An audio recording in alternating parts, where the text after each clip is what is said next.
침상에 누운 중풍병자를 사람들이 데리고 오거늘 예수께서 그들의 믿음을 보시고 중풍병자에게 이르시되 작은 자야 안심하라 내 죄사함을 받았느니라. 아멘. 말씀을 가르치시며 치유사역을 행하신 예수님, 이제 소문이 각처에 있게 되므로 가는 동네마다 예수님이 오셨다는 소문이 돌면 사람들이 억수같이 몰려들기 시작했습니다. 말씀을 듣고 싶은 자들과 치유받고 싶은 자들의 갈급함으로 예수님을 찾았습니다. 그러나 안타깝게도 예수님을 찾아가고 싶어도 가지 못하는 이들도 상당히 있을 것입니다.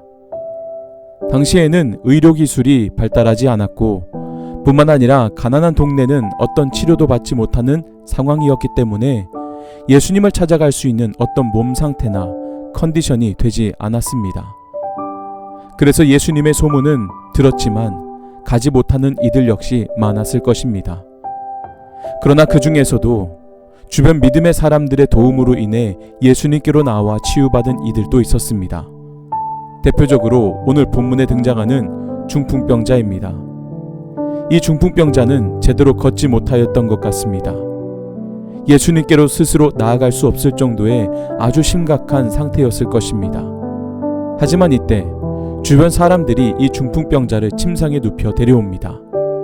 그리고 중풍병자를 보신 예수님은 그를 치료해 주시고 죄사함도 받았다는 구원의 메시지도 듣게 됩니다.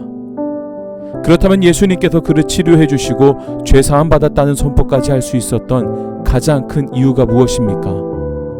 바로 중풍병자를 데리고 온 그 사람들의 믿음을 보셨기 때문입니다. 예수님은 중풍병자를 침상에 눕혀 데리고 온 그 사람들의 믿음을 보셨던 것입니다. 여기에서 우리가 왜 전도를 해야 하며 왜 사람들을 예수님께로 데려와야 하는지에 대한 해답을 찾을 수 있을 것입니다. 먼저 믿음을 소유한 자들, 먼저 된 자들, 곧 우리 그리스도인들이 믿음으로 예수 그리스도를 믿지 않는 이들을 데려올 때 우리의 믿음과 열심을 칭찬하시고 데리고 온 모든 이들도 함께 치유받고 구원받을 수 있도록 은혜를 베푸신다는 사실입니다. 처음 교회에 나온 이들은 믿음을 소유하기란 사실 어렵습니다. 교회에 처음 발을 내디딘 이들, 처음부터 예수 그리스도를 영접하고 구원의 확신을 얻기란 어렵습니다.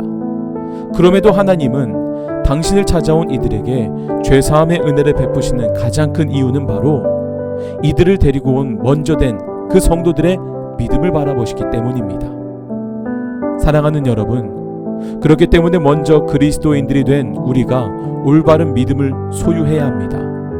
우리들의 믿음을 통해 다른 이들을 구원의 길로 인도할 수 있다는 사실을 꼭 명심해야 합니다.